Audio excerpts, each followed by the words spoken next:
O caso de hoje se passa em São Paulo e conta a história de uma jovem que teve seu destino alterado de forma inesperada após sair para uma caminhada. Esse roteiro é baseado em vídeos e artigos sobre o mesmo assunto. Não temos a intenção aqui de chocar os espectadores, muito menos de desrespeitar a vítima ou seus familiares. O que nos reserva o direito de omitir alguns detalhes que são desnecessários para o entendimento da história. Hoje vamos falar do caso Maiara Roqueto.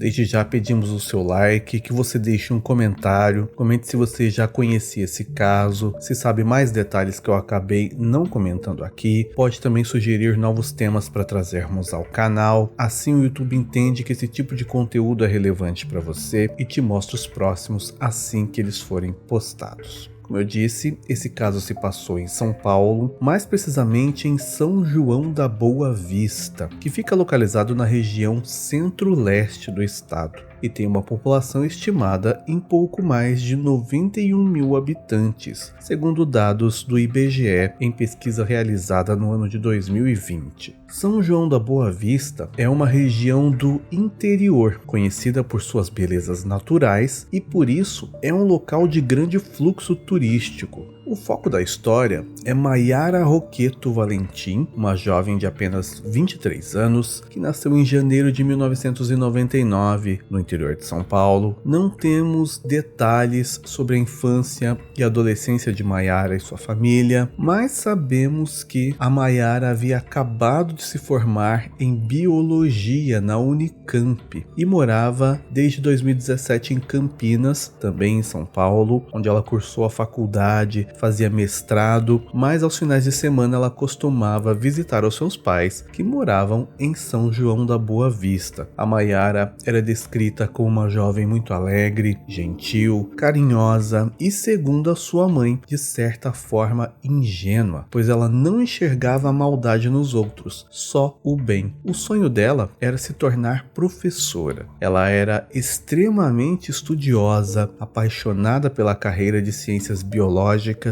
Além da graduação, ela estava fazendo o mestrado, participou também de muitos cursos de especialização, congressos e até publicou artigos científicos. Além de ser muito atuante em projetos de pesquisas científicas e ter recebido 3 prêmios na sua área só no ano de 2021. Tudo seguia normal na vida de Maiara e dos seus familiares. Ela foi visitar os pais num domingo, dia 15 de maio de 2022. Como era costume, a Maiara saiu para fazer uma caminhada na Serra da Paulista, uma região onde muitas pessoas costumam passear, fazer exercícios e trilha. Ela saiu da casa dos pais por volta das 11 horas da manhã. Não é dito quanto tempo exatamente, mas os familiares da Maiara estranharam o fato de as horas se passarem e Maiara não ter retornado, pois seria uma caminhada rápida, já que ela precisava se preparar para voltar para Campinas no dia seguinte. Parentes tentaram ligar para o telefone celular de Maiara, mas ela não atendeu e isso deixou todos ainda mais preocupados. Logo de início, a família fez posts nas redes sociais dela com a foto, pedindo para que se alguém da região tivesse a visto, que entrasse em contato com a família. Na tarde do mesmo dia, parentes, vizinhos e amigos se reuniram então para procurar por Maiara. Não fica claro em que momento o desaparecimento foi registrado na polícia, mas os voluntários vasculharam toda a área da Serra da Paulista onde a Maiara possivelmente teria passado e a princípio não encontraram nada. Não havia nenhuma pista, nenhum objeto pessoal dela foi encontrado. A busca se estendeu por toda a tarde até a noite, até que uma amiga da Maiara decidiu procurar por ela em uma região um pouco mais afastada. um lugar chamado Vale dos Gnomos. Esse lugar ficava a pouco mais de 3 quilômetros de onde a família da Maiara reside. Indo até o local, essa amiga encontrou a Maiara, infelizmente já sem vida. A polícia foi acionada e chegou em alguns minutos. A perícia no local determinou que ela perdeu a vida devido a diversas lesões causadas por golpes de um objeto com lâmina em lugares que demonstravam que a Maiara estava consciente durante o ataque e tentou se defender. O corpo foi levado para ser periciado e os exames mostraram que ela recebeu cerca de 28 golpes, mas não havia nenhum sinal de violência sexual. O crime foi amplamente divulgado pela mídia local e posteriormente pela mídia nacional. A Unicamp, local onde ela estudava, decretou 3 dias de luto oficial pelo falecimento, já que ela era uma estudante muito querida e conhecida na universidade. Na segunda-feira, dia 16 de maio, amigos e familiares de Maiara se reuniram para prestar uma homenagem a ela. Utilizaram roupas brancas, carregaram velas e fizeram orações e cantaram. O sepultamento aconteceu na manhã de terça-feira, dia 17 de maio de 2022, no cemitério municipal de São João da Boa Vista,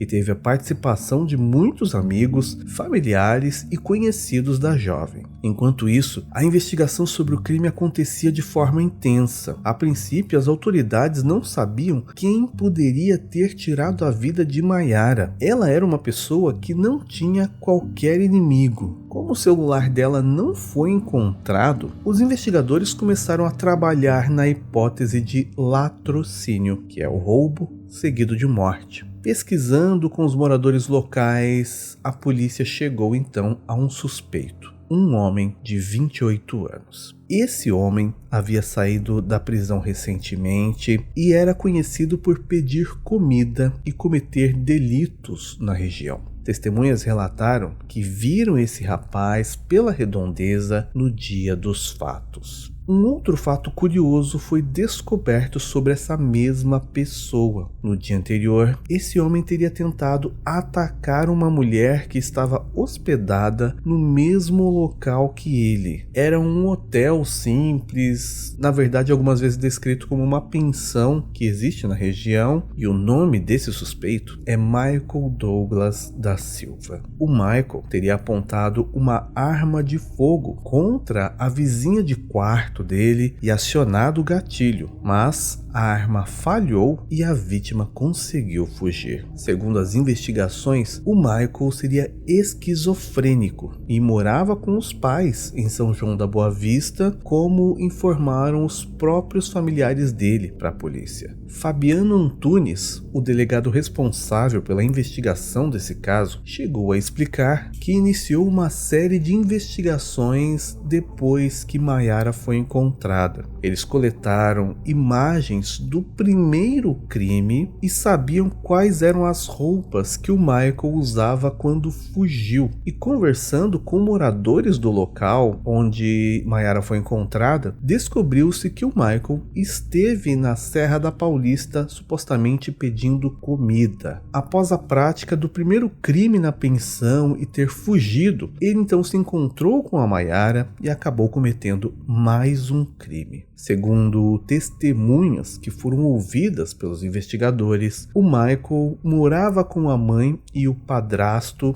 em São João da Boa Vista, mas saiu de casa e foi morar nessa pensão cerca de 10 dias antes dos crimes. Isso aconteceu porque a própria família dele não conseguia mais conviver com o rapaz devido aos seus surtos agressivos e por ele supostamente ter tentado tirar a vida do próprio padrasto. Inclusive, havia um mandado de prisão contra o Michael, que era considerado então foragido da justiça. Ao saber que ele estava sendo procurado, ele teria deixado a pensão e fugido, e a polícia acreditava que ele estava escondido na mata. mata. Sendo assim, uma busca por ele contou com vários policiais e com a ajuda de cães farejadores. Uma equipe de investigadores foi enviada também para periciar o quarto da pensão onde o Michael estava hospedado. Nesse local foram encontradas algumas coisas estranhas, como por exemplo uma parede onde estava escrito, entre outras coisas, o nome Lázaro Barbosa, o desenho de alguns símbolos e a palavra Satanás. Lázaro Barbosa possivelmente se refere ao homem que ficou conhecido após cometer vários crimes em Goiânia. Inclusive temos 2 vídeos sobre ele aqui no canal. Nesse quarto havia também uma espécie de uma carta onde o Michael se dizia incompreendido e fazia ameaças à sua própria mãe. Enquanto isso tudo era achado no quarto dele, a equipe que fazia buscas na mata acabou encontrando alguns objetos que poderiam terem sido deixados por Michael. Era um chinelo e um pedaço de lona. E com isso eles começaram então a traçar uma possível rota que o Michael teria feito.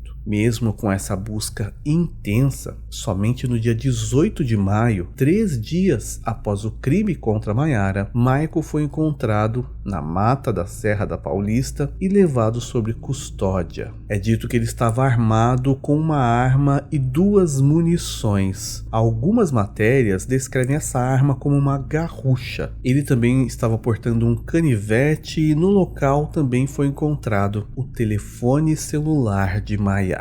O Michael foi levado então para prestar depoimento e logo ele confessou o crime. Ele alegou que agrediu Maiara com o objetivo de roubar o celular dela. Michael ainda completou dizendo que tirou a vida da Maiara porque ela reagiu e não entregou o aparelho. Mas a versão do Michael não foi muito convincente para a polícia, já que a Maiara foi atingida muitas vezes e em um roubo, segundo a polícia, é mais comum que o agressor queira sair de perto da vítima rápido e levar aquele bem que ele pretendia roubar. Após ser ouvido, o Michael foi encaminhado então para um CDP, que é um centro de detenção provisória, e posteriormente levado para a penitenciária de Casa Branca, onde ele ainda segue aguardando o julgamento. Ele vai responder por latrocínio e tentativa de homicídio, aquela quando ele tentou atirar na vizinha do quarto da pensão e a arma falhou. Depois de tudo isso, a mãe da Maiara publicou uma carta aberta onde ela agradece o apoio que a família recebeu, não só de conhecidos, mas também de pessoas que ficaram sabendo do crime e se manifestaram em solidariedade à família durante o luto. Ela contou que ensinou a filha a ter fé e pediu para as pessoas manterem o foco no legado que a Maiara deixou. Em um trecho da carta,